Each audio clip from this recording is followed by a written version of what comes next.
Mesdames, Mesdemoiselles et Messieurs, bonjour. Bonjour Yoran. Bonjour. Oui, la dernière fois, nous étions restés à cette succession de signes précurseurs. Oui, c'est ça. Au retour du Christ.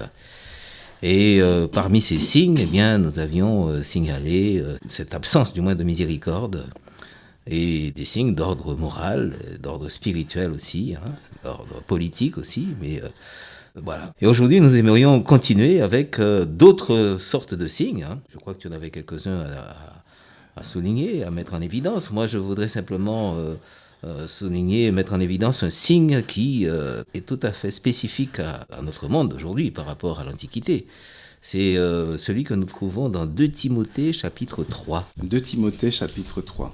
Et versets 1 à 5, là il y a une série de signes, mais parmi ces signes-là, eh bien, il y en a un en particulier sur lesquels j'aimerais attirer notre attention. 2 Timothée 3, 1 à 5. 1 à 5. Sache que dans les derniers jours surgiront des temps difficiles, car les gens seront égoïstes, amis de l'argent, fanfarons, orgueilleux, blasphémateurs, rebelles envers leurs parents, ingrats, sacrilèges, insensibles, implacables, médisants, sans maîtrise de soi, cruels, ennemis du bien, traîtres, emportés, aveuglés par l'orgueil, amis du plaisir plus que de Dieu. Ils garderont la forme extérieure de la piété, mais ils en renieront la puissance. Éloigne-toi de ces gens-là. Donc il y a une série là de situations et du moins de caractéristiques qu'on pourrait dire plus intensifiées avant le retour du Christ. Il y a une intensification de ce qui malheureusement fait le pain quotidien de l'homme à travers les siècles. Mais parmi tous ces signes justement, eh bien, il y en a un en particulier, on peut dire qui était inconnu, alors, de rares exceptions, inconnu dans l'Antiquité. C'est le fait que les hommes seront dans une situation de rébellion par rapport à leurs parents, les enfants seront rebelles à leurs parents. C'est un signe qui est tout à fait spécifique, on peut dire, à notre époque. Et ça ira s'intensifiant, cette remise en question de l'autorité parentale. Et voilà un signe précurseur aussi du retour du Christ. Oui, très intéressant, très intéressant.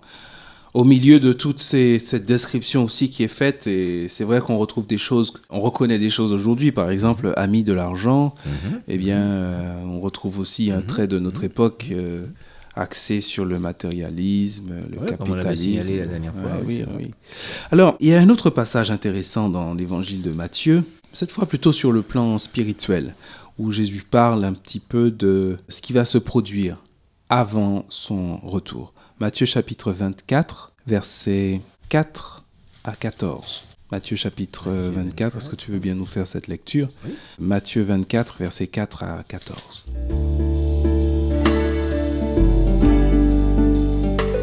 Jésus leur répondit, « Prenez garde que personne ne vous séduise, car plusieurs viendront sous mon nom, disant, « C'est moi qui suis le Christ. » Ils séduiront beaucoup de gens.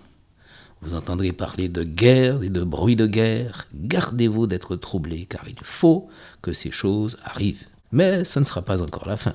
Une nation s'élèvera contre une nation et un royaume contre un royaume. Il y aura en divers lieux des famines et des tremblements de terre. Tout cela ne sera que le commencement des douleurs. Alors on vous livrera au tourment et l'on vous fera mourir, et vous serez haïs de toutes les nations à cause de mon nom. Alors, si plusieurs succomberont, ils se trahiront, se haïront les uns les autres. Plusieurs faux prophètes s'élèveront et séduiront beaucoup de gens. Et parce que l'iniquité se sera accrue, l'amour du plus grand nombre se refroidira. Mais celui qui persévérera jusqu'à la fin sera sauvé. Cette bonne nouvelle du royaume sera prêchée dans le monde entier pour servir de témoignage à toutes les nations. Alors viendra la fin. J'ai juste été frappé par une répétition dans le texte au verset 5 et au verset 11 qui attire notre attention sur un signe précurseur.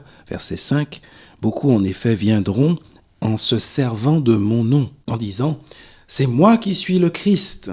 Et ils égareront une multitude de gens, dit le texte. Et au verset 11, c'est une répétition encore comme pour insister, beaucoup de prophètes de mensonges se lèveront et égareront une multitude de gens. J'ai juste pris ce signe-là parmi beaucoup d'autres, bien sûr.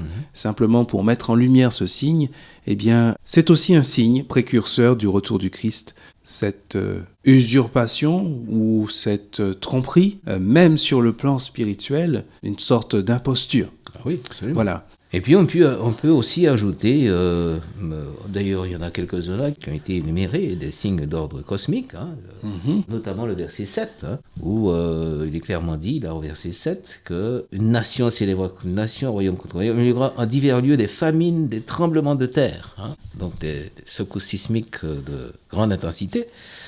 Donc tout ceci aussi ira s'intensifiant avant le retour du Christ. Oui, parce que ça a toujours existé. Absolument. Ces choses ont toujours existé de tout temps, mais il y a une notion d'intensité et puis de difficultés qui s'accroissent, qui deviennent de plus en plus difficiles à gérer. À tel point que tous ces signes qui précéderont le retour du Christ seront vécus dans la peur et dans l'angoisse. C'est quand même non négligeable. C'est Luc qui nous dit ça dans son évangile, Luc 21. Versets 25 et 26. Et là, si tu pourrais nous lire ça aussi, il me semble que nous vivrons de plus en plus, nous vivons déjà dans cette ambiance qui... Alors, on ne veut pas faire peur à nos auditrices et nos auditeurs, bien sûr, mais c'est vrai que la Bible aussi en parle. Eh oui, eh oui. Donc, Luc chapitre 21. Versets 25 et 26. Il y aura des signes dans le soleil, la lune et les étoiles, et sur la terre une angoisse des nations qui ne sauront que faire au bruit de la mer et des flots. Les humains rendront l'âme de terreur dans l'attente de ce qui surviendra sur la terre habitée, car les puissances des cieux seront ébranlées. Il faut quand même attirer l'attention sur le fait que l'ambiance elle-même est une ambiance de crainte, de peur. Voilà, alors c'est un langage assez imagé ici. On parle de bruit de la mer et des flots. Il faut comprendre ça, je pense, dans un langage imagé, bien sûr. Tout à fait. Moi, ce que je comprends, en tout cas, en dégageant un petit peu l'idée principale, c'est que ce sera un temps de bouleversement, d'inquiétude. Absolument. D'inquiétude face à l'avenir. Que va-t-il advenir de la planète? Que va-t-il advenir des hommes? Finalement, ce sont des choses qu'on commence à vivre déjà aujourd'hui.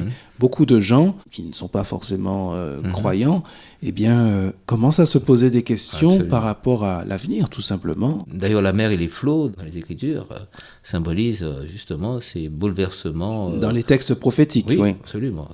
La guerre, les bouleversements socio-économiques, politiques, etc. Oui, tout à fait. C'est vrai. Voilà, il me semble que nous sommes là à la fin de notre entretien aujourd'hui. Le temps est venu de nous quitter. Et, aïe. Et nous reprendrons, la prochaine fois, nous continuerons notre investigation de ces signes. À moins qu'il n'y ait plus grand-chose à ajouter et que nous ayons épuisé il y aurait beaucoup de choses à dire. On va voir ça la prochaine fois. À bientôt donc. À bientôt. Au revoir.